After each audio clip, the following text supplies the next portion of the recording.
Well, with the head start this season, I can actually talk about a series I fell in love with pretty early on in its run.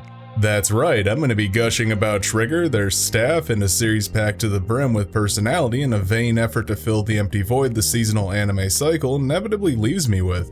And I'm not finding myself disappointed here since there's an interesting plot to follow, stunning visuals to keep me engaged, and enough absurdist humor peppered in to lighten the mood and keep it from getting too dark. So with all that said, let's take a look at Brand New Animal, or BNA for short. If I had to describe what this series is, it's a mystery plot told through the eyes of a clueless girl stumbling into messes while the audience finds answers around her.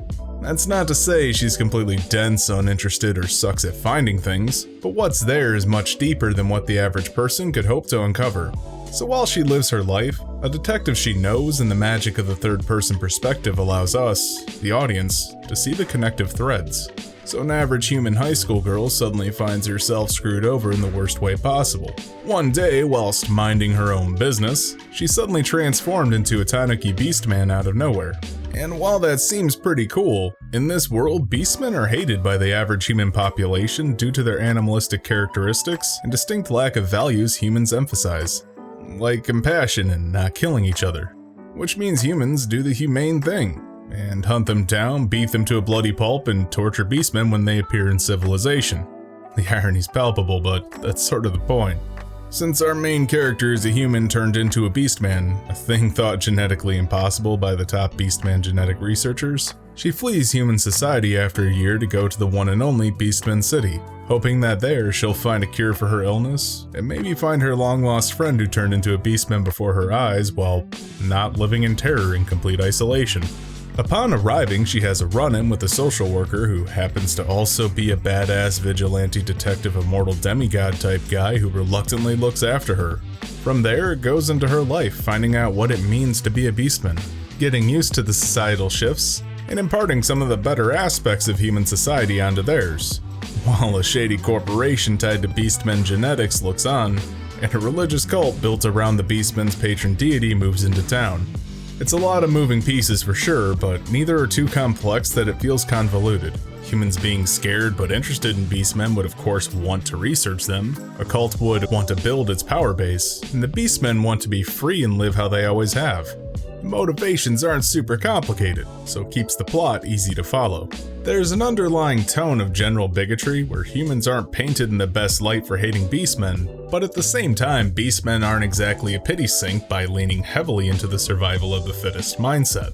Killing, stealing, and being the best are all they really care about. Seeing that they can easily cause mass destruction, humans being wary of them and hunting them down isn't exactly unjustified. So we're left with a situation where neither side is 100% right. But the main girl, having lived in both worlds, sees the best of both sides and tries to bridge the gap between the two sets of people in her own way. Though she's not exactly a shining beacon of hope herself, being naive and sometimes selfish. What that means for the narrative and the audience is we see someone trying and failing sometimes, which makes her struggle feel more real and relatable. It puts her in a weird situation where she thinks she knows what's best, but underestimates the situation or people involved. That tendency to put her neck out, getting into situations she has no business in, or not being able to tell people no, builds a lot of character, as she sees the more harsh truths of the world that she finds herself in. So animation. What can I say about it? This is an original Trigger property brought to us by the same minds behind Kill la Kill and Little Witch Academia, which means you should have a pretty general idea of what to expect with hyper-distorted imagery, proportions, and action for the sake of comedy.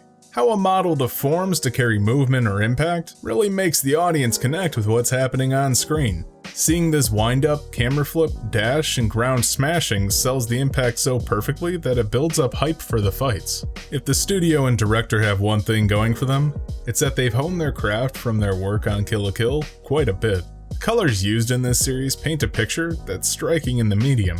It's rare to see a shot use reds and blues like this to create such a unique scene while selling a mood of tension and mystery.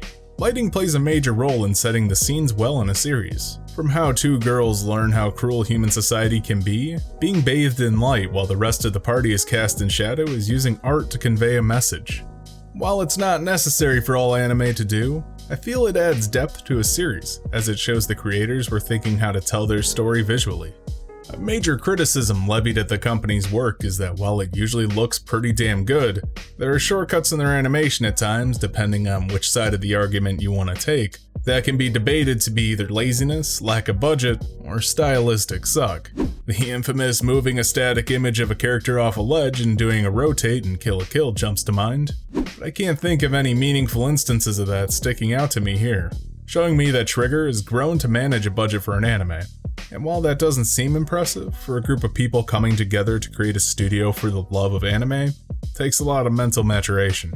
Not every instance in a series has to be well animated, hyper detailed, or dripping with atmosphere, but the important scenes of a series do.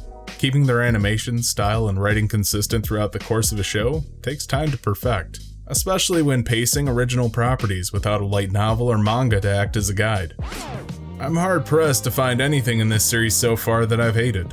It tells an engaging story well, both subtly and overtly. If you're sitting on checking out BNA this season, I'd say jump in, because it's probably the best work Trigger's put out to date. Hey, you made it to the end of the video. Don't forget to like, comment, subscribe, and do all the other YouTube stuff to help the channel grow. You can also join my Discord with a link down in the description, and if you really want to support me, you can head on over to my Patreon to pick up some extra perks like voting on what I do next. Thanks for watching.